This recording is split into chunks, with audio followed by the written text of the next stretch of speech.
அதிசயங்கள் செய்கிறவர் நம் அருகில் இருக்கிறார். அற்புதங்கள் செய்கிறவர் என்றும் நமக்குள் வசிக்கிறார். 1 சாமுவேல் 30:5. தாவீதின் 2 மனைவிகளாகிய இஸ்ரவேல் ஊராளான அகினோவாமும் கர்மேல் ஊராளான நாபாலின் மனைவியாயிருந்த அபிகாயிலும் சிறைபிடித்துக் கொண்டு போகப்பட்டார்கள். 2 மனைவிகளையும் சிறைபிடித்துக் கொண்டு போனார்கள் அமலேக்கியர்.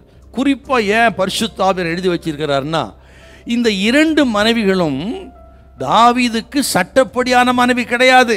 மீகாள் தான் சட்டப்படியான மனைவி. இவரெல்லாம் இவர் சேர்த்து கொண்டது. இது தேவ பிரமாணத்துக்கு விரோதமானது, சிருஷ்டிப்பின் பிரமாணத்துக்கு விரோதமானது. ஏனென்றால் ஒருவனுக்கு ஒருத்தி என்பதுதான் தேவ பிரமாணம், சிருஷ்டிப்பின் பிரமாணங்க. அதை தாவீது மீறிவிட்டார். ஆகவே பிரமாணத்தை மீறின விளைவுத்தா அதை உணர்த்துறதுக்கு இந்த 2 பேரை கொண்டு போயிட்டான். இந்த 2 பேர் பாருங்க, ஒருத்தி வந்து பாருங்க அகினோவாம் இஸ்ரவேல் ஊராள், இன்னொருத்தி நாபாலுக்கு மனைவியா இருந்தவள்.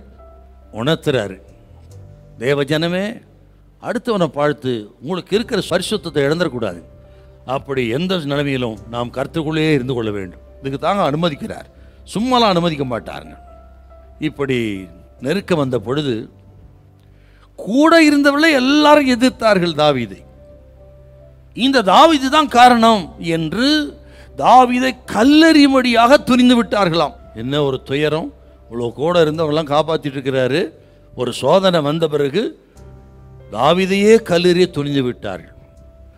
நமக்கு சில சோதனை வரும்போது தான் நம்ம யாருன்னே நம்ம தெரியும்.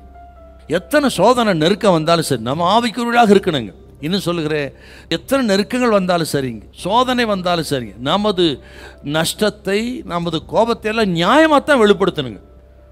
தாவீது ஒரு வாரம் கழித்து வந்திருந்தான்னு வச்சுக்கோங்க, அந்த இடத்துக்கு என்ன இருக்கும்? சிறைபிடித்து கொண்டு போனவர்கள் அவர் கொன்றே போட்டிருப்பார்கள். அடையாளமே தெரியாமல் போயிருக்குங்க. ஆனால் என்ன நடக்குது? ஒரு சூழ்நிலை பாருங்க, ஆகீஸ் ராஜாவை தாவீதை போன்னு விரட்டுறாருங்க. இது ஆகீஸ் விரட்டினது இல்லை, ஆண்டவரை விரட்டுறாருங்க. ஏனென்றால் அனைத்தையும் ஆளுகை செய்கிற தேவனுக்கு எல்லாம் தெரியும். அவரை தன் இடத்துக்கு அனுப்பி அமலேக்கியரை பின்தொடர வைத்து இழந்ததெல்லாம் திரும்ப பெற்றுக்கொள்ள வைத்தார். இதுலேருந்து பார்க்குறோம், அனைத்தும் ஆண்டோட ஆளுகைக்குள்ளே இருக்கிறது. ஆகீஸ் ராஜாவை கர்த்தர் தான் பயன்படுத்தினார். ஆகவே இந்த கேட்குற அருமையான கர்த்தர் பிள்ளைகளே, சில நெருக்கங்கள், வியாதிகள், போராட்டம், ஐயோ என்னாகுமோன்னு சூழ்நிலையா, எல்லாம் அவர் ஆளுகைக்குள்ளே இருக்கிறது. பயப்படாதிருங்க, எல்லாவற்றிலும் கர்த்தர் ஆளுகை இருக்கிறது. கர்த்தர் உங்களை கைவிட மாட்டார். ஹல்லேலூயா, ஹல்லேலூயா.